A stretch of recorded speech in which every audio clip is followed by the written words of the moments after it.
अचानक ही बंद हो गई वंदे भारत मालगाड़ी के इंजन से टोचन कर खींची गई ट्रेन, सामने आई खराबी की वजह। नई दिल्ली से वाराणसी जाने वाली वंदे भारत एक्सप्रेस के इंजन में तकनीकी कमी आ जाने के कारण वो बंद हो गया और ट्रेन सोमवार सुबह 9:15 बजे भरतना सामो स्टेशन के मध्य सिग्नल नंबर 514 पर खड़ी हो गई। करीब 3.25 घंटे तक डाउन लाइन पर यातायात बंद रहा। इटावा से मालगाड़ी का इंजन मंगाकर वंदे भारत को स्टेशन पर लाया गया।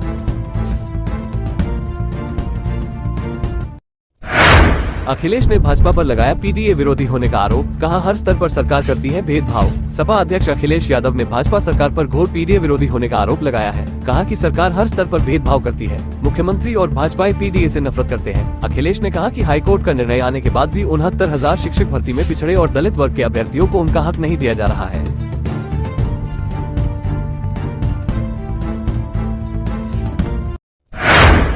यूपी परिवहन विभाग में यूपीपीएससी और यूपीएसएसएससी से होगी भर्ती, योगी कैबिनेट का निर्णय। उत्तर प्रदेश राज्य सड़क परिवहन निगम यूपीएसआरटीसी में समूह ख और ग के पदों पर भर्ती की प्रक्रिया में बदलाव किया गया है। अब भर्ती चयन आयोग के माध्यम से होगी। समूह ख के पदों पर भर्ती उत्तर प्रदेश लोक सेवा आयोग और समूह ग के पदों पर भर्ती उत्तर प्रदेश अधीनस्थ सेवा चयन आयोग द्वारा की जाएगी।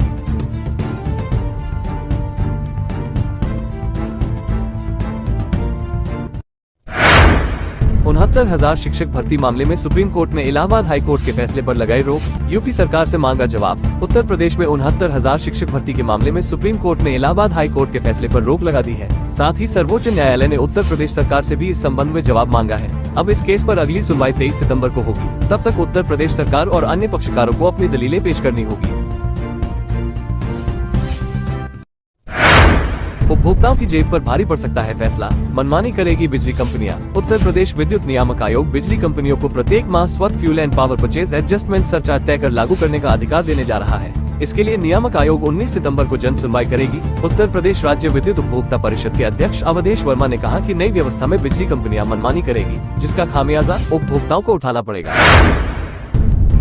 सपा नेता पूर्व मंत्री यासर शाह की गिरफ्तारी पर हाईकोर्ट की रोक, पेपर लीक की फर्जी पोस्ट पर दी चेतावनी। इलाहाबाद हाईकोर्ट की लखनऊ बेंच ने सपा नेता व पूर्व मंत्री यासर शाह को पेपर लीक का फर्जी पोस्ट डालने के मामले में गिरफ्तारी पर रोक लगा दी। कोर्ट ने यासर शाह को भविष्य में सोशल मीडिया पर कोई सामग्री डालने को लेकर सतर्कता बरतने की चेतावनी भी दी है। न्यायालय ने याची को अंतरिम राहत दी है, हालांकि विवेचना में कोई हस्तक्षेप नहीं किया है।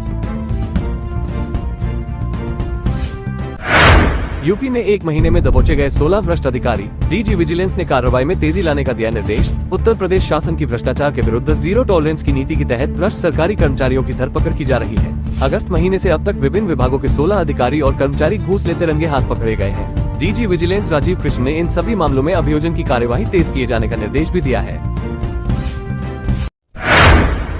कांग्रेस ने जारी की तीसरी लिस्ट, 19 सीटों पर उम्मीदवारों का ऐलान। जम्मू कश्मीर विधानसभा चुनाव के लिए कांग्रेस ने तीसरी लिस्ट जारी कर दी है। पार्टी के कुल 19 उम्मीदवारों के नाम का ऐलान किया है। जम्मू कश्मीर में कांग्रेस और नेशनल कॉन्फ्रेंस मिलकर सभी 90 विधानसभा सीटों पर चुनाव लड़ेंगी। एनसीपी नेता के अध्यक्ष फारूक अब्दुल्ला ने कहा था, हम और कांग्रेस एक साथ हैं, CPI-M भी हमारे साथ जुड़े हैं।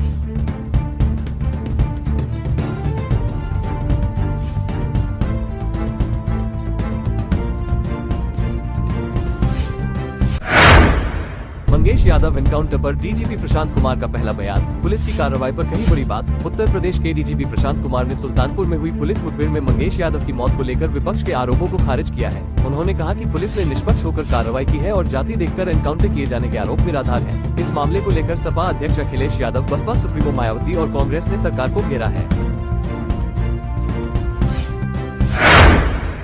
अमेठी के सरकारी अस्पताल में नहीं है डॉक्टर, प्राइवेट वाले कर रहे मनमानी, मरीज और तीमारदार परेशान। सरकारी सुविधा के नाम पर प्रसूताओं को महज लाल पीली गोलियां ही दी जाती हैं। इंजेक्शन लगाने प्रसूताओं से प्रसव बाद अच्छी खासी धनोगाही की जाती है। शिकायत के बाद भी जिम्मेदार इन पर कोई कार्रवाई नहीं करते हैं। CHC अधीक्षक डॉक्टर सुधीर वर्मा बताते हैं कि यहाँ स्टाफ न होने की जानकारी उच्च अधिकारियों को है। जब नियुक्ति होगी तभी स्टाफ की पूर्ति होगी।